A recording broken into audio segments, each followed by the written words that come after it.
Welcome to the CCTV Public Access Sports Show with Dan and Stu. Here are your hosts, Daniel Hendler and Stuart Friedel. Oh, hello. Welcome to the CCTV Public Access Sports Show with Dan and Stu. I'm Dan. I'm Stu. Got another great episode for you here today. Before we begin, congratulations to Sylvia and Lewis on their engagement. And let me just say, a fabulous dinner, courtesy of Laney Friedel. We had a great hibachi dinner, which is currently, you can read the review on our new blog, hibachireview.com, www.hibachireview.com. And if you or anyone you know has any non-Benihana's hibachi reviews they want to write, they want to talk about, check out the blog website for about, the format. Yeah. And then just submit it to us. Definitely. Email address is available right there on the website. And another shameless plug for our other two blogs. One of them is this network's blog is ClaremontTelevision.com. That's two T's in a row at the end of Claremont beginning of television. And the oft-ignored agrocrag.com. And that is our pop culture blog with Louis Friedel and Andrew and Brad Friedman are on that board of that as well. And that is agrocrag.com. So check those out. But great, let's get into it, man. So we got a basketball show today, man. Basketball show. It's all basketball. We got college, which we haven't talked about since season 2, part 1, those many months ago, where we visited our Final Four predictions, which I think we made. That might have been the last show. We did that in early November. I just want to say, by the way, welcome back to our writers. It's been a long 3 months without our writers. This is the first Season 2, Part 2 episode we have with our writers, and I think you're going to see the difference today. I think they've already noticed the difference. I think we're on our game. We're good. we're good and on our game. We're good. First of all, let's talk about this for a second. Our Final Four picks, if you might remember from last season, if we have the technology, we might pull up a clip from last season.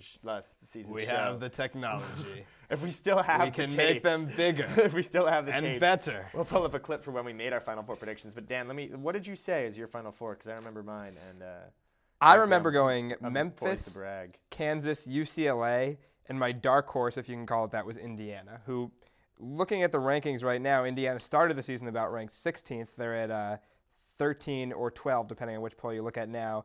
Memphis number 1, which not a lot of people expected. They were expected to be an Elite 8, maybe borderline low-end Final Four team. And Kansas, I think, was picked by a lot of people to Kansas and North Carolina were the two. I think they were the two big picks. My 4 were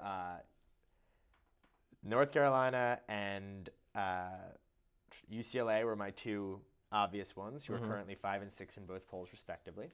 And then my 2 dark horses, I'm going to pat myself on the back for this one big time. Tennessee, number 4 in both polls, and my biggest dark horse was Duke. I cannot believe you called Duke a dark horse. No. They were going to you told me that they were an overrated 8 going into the season. I said that last year. I said Duke is this is the team that's come back. I never told you they were I'm just going to say overrated 8 seed. Overrated 8th ranked in the country. They were 8th in the country going into the season, right? Or was Tennessee 8th? No, Tennessee was 12th. Tennessee was 12th. Oh, Duke was 8th. I think Duke's a top 10 team. I think 8 is about the place you want to put them at. And if you look, I think that North Carolina game, it was a good win for them by far. Anytime you win on the road like that. Though. That's the thing. They didn't have their second best player. Virginia took them to. I love Virginia. Hard I love it more than I love that cut that Ned just made. But I shouldn't have admitted that the Duke-North Carolina game, or that the North Carolina-Virginia game was tonight, because technically our writers are not supposed to be writing for us till tomorrow. That's true. That's true. We could get in a little trouble with that. But, the WGA see what strips them. Patrick Verone has to say about that. But anyway, man, it's been a good year so far. Memphis, I think we got to break out the undefeated watch on Memphis right now. They do have a tough stretch coming up. I think they're in the CUSA. Not a lot of big threats there. A tough stretch coming up. But they are playing the next 3 games they have are against the 3 next best teams in Conference USA, which, they're maybe a tournament team. Definitely all of them are at least NIT teams. While not amazing, like when you're undefeated, everyone's gunning for you. Yeah. But capped off, 4th game is a home game against Tennessee, which should be spectacular. Memphis versus Tennessee? Memphis versus Tennessee, February 23rd. Coming up. We are going to be watching that on the projector. You guys who go to the Claremont colleges are all invited to that game. in my room. Even those who don't. Check me out on Facebook. If you're part of our network, you can see what room I live in. I don't want to say it on over the air for all our many viewers. Many, not two, many viewers. Multitude, myriad viewers. So what are the surprises that we're looking at in the top 25 right now at this point? I think Drake. Look at the Missouri Valley Conference. I mean, Drake is the shocker. Let's look at the Missouri Valley Conference. A couple years ago, we had Wichita State in the the Sweet 16. We had Bradley in the Sweet 16. That was the year they had 4 tournament teams and another 2 NIT that were very borderline. There are 10 teams in the Mountain West Conference. Drake was not one of those 6. Drake was a fairly miserable program. I don't think they've been to the tournament since the 60s or 70s, one of those 2. And right now, the Mountain West is actually having, for them, a down year. Mm-hmm. So Drake 22-1 at the 14th game, but the Bracket Buster, that Bracket Buster event that ESPN puts on every year, the teams this year are going to be Drake and Butler, who wow, dream matchup that they probably the programmers had no idea about a couple months ago, but they're going to get two best mid majors. Yeah, Butler ranked number 9th or 10th depending on the poll right now. Yep, so, I got to say Stanford shocks me. They're 7th. Stanford, they're playing well. They lost Brooke Lopez, their big man, for academic ineligibility. Rare for Stanford. It's too bad they have a clone of his. Yeah, who's not as good though. But not the two as of good, them, but nonetheless a big man. Their losses: Siena early in the year without Brooke Lopez. That's kind of a shocker. But that was a long time ago. They lost at UCLA at home, which is understandable. Mm-hmm. In a close game, and they lost at Oregon, which Oregon is probably, a lot of people tell you, the toughest place to play in the Pac-10 because the fans are literally right on the court there. Mm-hmm. K-State, I thought would be honestly doing a little bit better. I guess they're doing around what most people predicted them. I thought they were being underrated before the season. I guess I was wrong. Let's look at, actually not at the polls, but the conference leaders right now. We have some surprises. Duke in the ACC, that's an obvious pick there, number 2. We've got Georgetown in the Big East, another obvious pick. But if you look around the league, right now the Big Ten, Purdue, 11-1. They've taken down Michigan State. They've taken down Indiana. They've taken down Wisconsin. All 3 teams ranked ahead of them. Mm-hmm. Matt Painter's done a great job there, man. And the post, whatever is creepy-looking guy, Gene Keady era. Big 12, K-State's number 1. They beat Kansas, another shocker. Mm-hmm. Big East, we have Notre Dame, tied with Georgetown, or I think half a game back, but tied in the loss column with Georgetown. Pac-10, we have UCLA and Stanford just running away with it. The SEC, we have in the Tennessee in the East, Mississippi State in the West. So the rankings aren't really showing what's been going on since conference time. Yeah. But Xavier, too, we have to talk about, is having a great year. The Atlantic 10 in general. They are. Xavier's having a fantastic year. I mean, you know this. We've talked about this many times. I am a believer in the one and done freshman being enough, and that's kind of why I ranked K-State higher. It's why I ranked UCLA higher, and that's kind of why I'm so shocked that USC has not been living up to my expectations. Although, I mean, do you remember the joke that I made in the rhymes with Hennessy or something? Yes. Yeah, and it was Tennessee, but yeah, I mean, OJ Mayo has just not been performing. People say he's a bit of a head case. They had a thing. He's been good, but not great. Yeah. He's been, I think, kind of got wrapped up in the whole LA spotlight, whereas Kevin Love, I think, has done a much better job of, not indulging in it as much. So what are the odds of Mayo being around next year? I just think he's too much of a raw talent for some NBA team for him not to go as a lottery pick. Mm-hmm. Oh, he'll go as a lottery, but he won't be number 1. Yeah, that's true. But was he? I guess he was expected to be number 1 earlier in the year. We love you, Ned. We love you. Oh, he was definitely. I mean, he was. The LeBron. He was the best freshman. He was. We gotta. Ned Hallaby. Ned Hallaby. That's spectacular. Ned's experimenting and. Oh God, what a director! But yeah, man, Kevin Love has been spectacular, and I really think he's going to take him to the final. I mean, I think a lot of people after Syracuse kind of fell in line with the whole one and done philosophy. I mean, that was back when I thought that this right here would be my career, and I was pretty convinced that I was going to be a Newhouse student. I was a big Carmelo fan, and honestly, it's very hard for me to shake that image from my head. Like, I admit that I have that bias, and I admit that's where I came from. Mm-hmm. So really quick before we go to the break, let's talk about each conference. What do you think is the strongest conference right now? Oh God. I can pipe in here and help you. I'm gonna say the ACC. I got to argue against the ACC. We have Duke and North Carolina at the top, and there's literally nobody else that's going on down there. It's the crab claw effect. Oh. It's the Hillary Obama. Mediocrity effect, I would say. But we've got Maryland.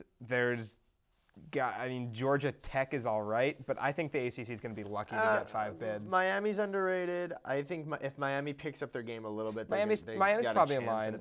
I think they're in line for a 10 through 12 seed. Right now, their bracketology is not even talking about them. But I think are they not on bracketology? No, but I think that they've got a chance.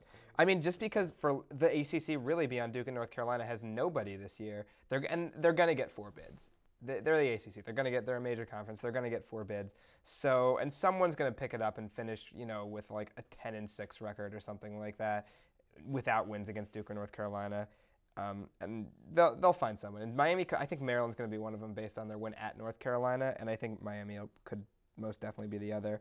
Pac-10 has been argued to be the best conference. I would have agreed with you 3 weeks ago, but Arizona State's going down, Washington State's going down, Oregon's going down. USC hasn't lived up to expectations. They're UCLA and Stanford. They could get 5 bids. I'd probably 5. 2 in the nothing beyond UCLA and Stanford, nothing in the top 7, I would say. Mm-hmm. My pick's the Big 12 right now, man. You've got Kansas, you've got Texas, you've got Oklahoma. Beyond that, K-State's good. The surprise team, Baylor, having a remarkable year. It's not a bad pick. I think they had that overtime win at A&M, and since then Baylor's kind of fallen off, and A&M's done spectacularly. Yeah. So, you know what? It's almost impossible for you to ask me that question and for me to at least not instantly jump to saying the ACC. But the more this isn't their year. I'd give it to the Big 12. The Big East is a super conference. They're always if they're not in line for 8 bids, I would say that they're underperforming, honestly. But it's going to be a good year, man. So I think we should go to a break right now. Talk some NBA or Heat trade. I guess it's all NBA. It's NBA. We're gonna cut to a commercial. We're gonna be back. That's the big meat of our show today, what we just finished. So stay tuned. We got NBA coming up next, and then some Pomona pitcher news. So stick around. See you in a minute.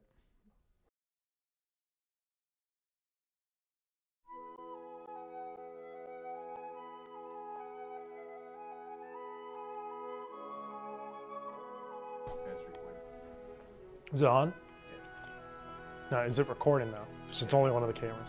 It's on? Yeah, it's why are you getting, why is the shot like this? The shot could look better. I mean, do I have to look at people are gonna be looking at me at my show, okay? Kramer rants. They want to see Kramer. Kramer rants. Not Brian plays with the controls. Not let's see what angles, what green screen we can do. That's not the name of the show. The name of the show is Kramer Rants on CCTV. Get it right, Brian. Stop messing with the cameras. They're going to get confused. Well, I'm in white now. Oh! Come on, Brian. Figure it out. I'm just as pale. Are you making fun of my paleness? I don't want this. I don't want to be on this show anymore.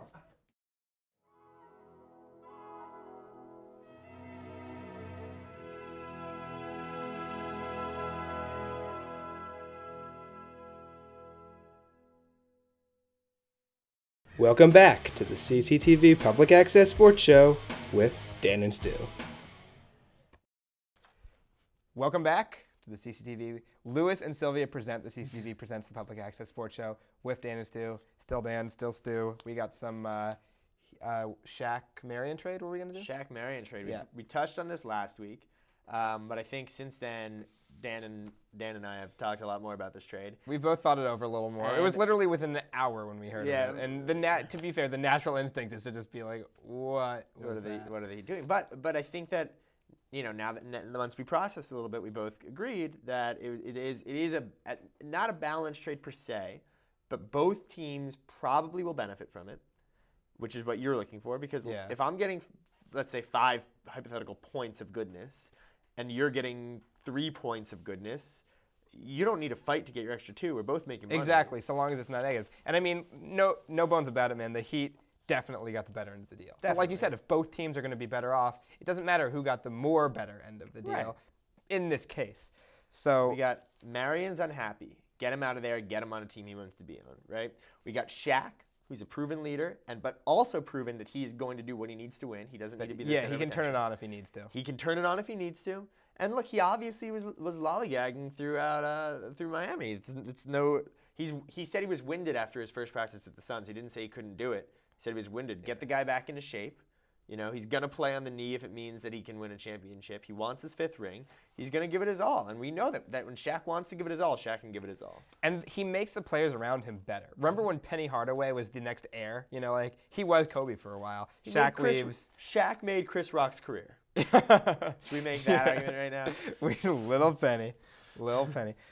He made Kobe better. Look what Kobe's done. Kobe's still a great player. Look what he's done with the Lakers since Shaq left. Hasn't been out of the first round. He made D Wade a better player. A lot of people say that D Wade made him a better player. I argue the reverse. I think Shaq made. I mean, that's going to be a tough argument to make because D Wade's never going to be the same with his shoulder. That's true. I'm not saying D Wade is bad, but I think that just in the way that he elevated Dwayne Wade. Yeah.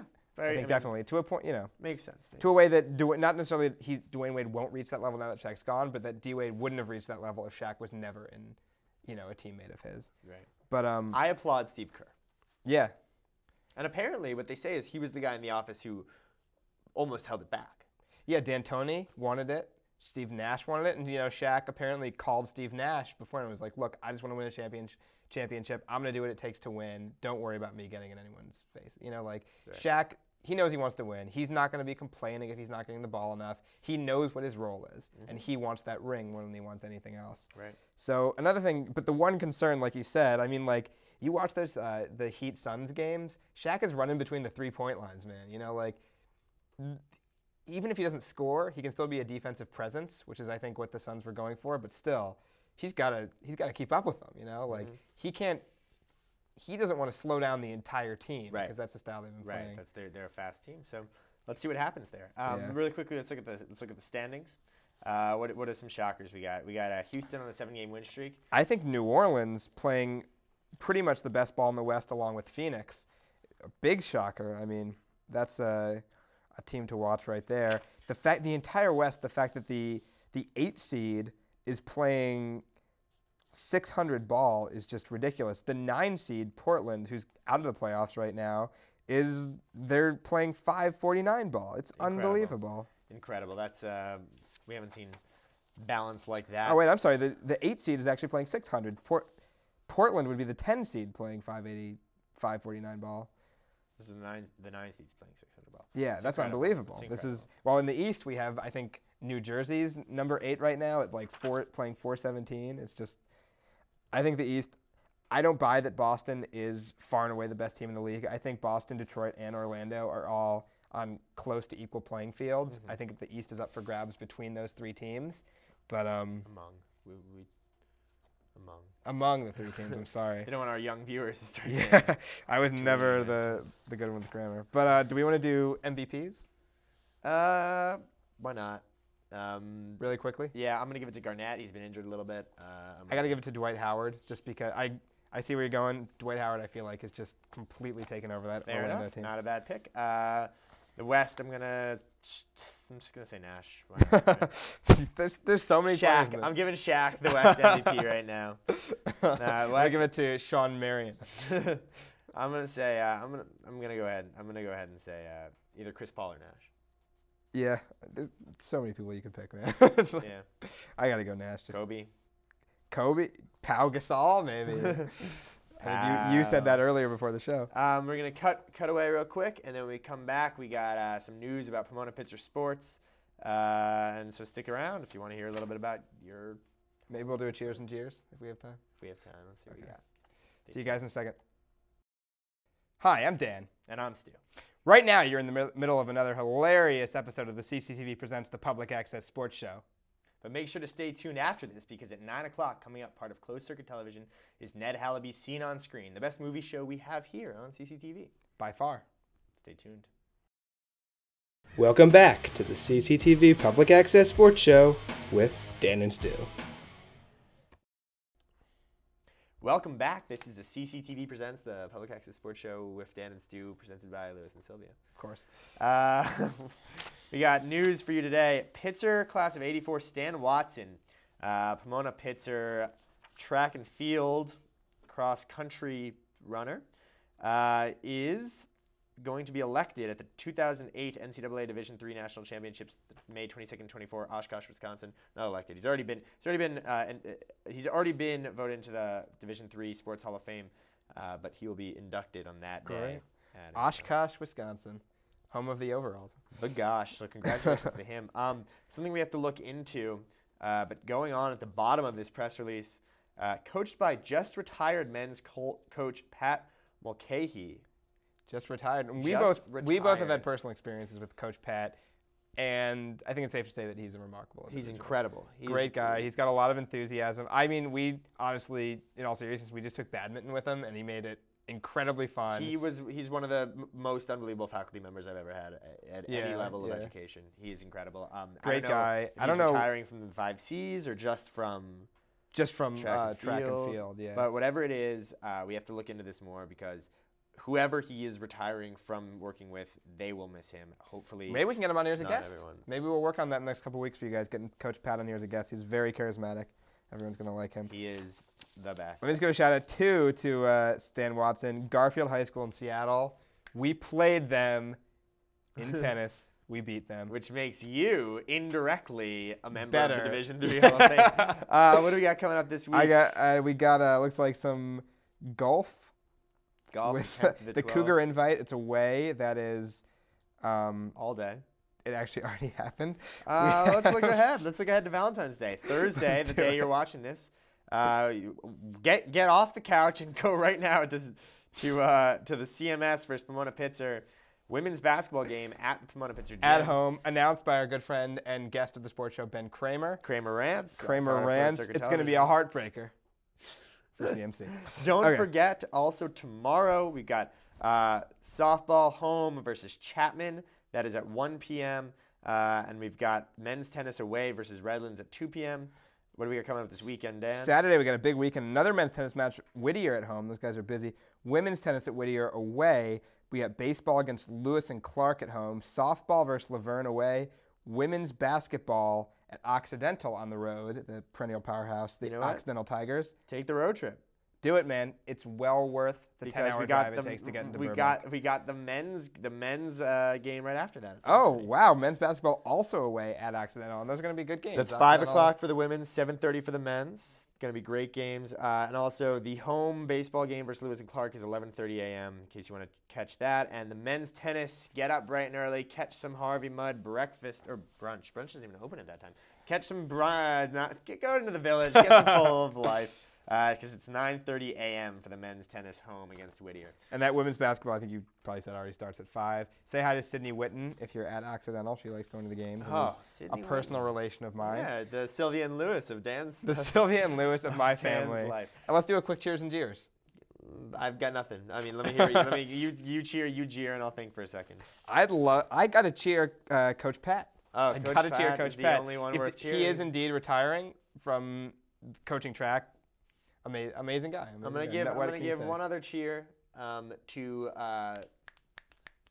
not McNamee, the guy who's defending McNamee who's got just got probation. Oh, Davis or whatever his name is? I forget his name, and then my jeer is Roger Clemens. This is disgusting. Stop. There's nobody I believe less than Roger Clemens. And honestly, Roger, the fact that so many crappy baseball players took steroids, it doesn't matter, man. Obviously, you're a good athlete anyway. Yeah. In my mind, it doesn't take away from your legacy. This is what's ruining your legacy. This is ruining your legacy. Look at Andy Pettitte. He owned up to it. He said, yes, I took it in 2002 to heal. I mean, honestly, I don't think anyone thinks less of a picture of him. Honestly, the accusations against Roger Clemens are a little more serious. But still, you know what? This is like the Floyd Landis situation all over I'm going to cheer the University of Pennsylvania Statistics Department for pulling out their proof that the Clemens defense gave was complete bogus. Congratulations to them.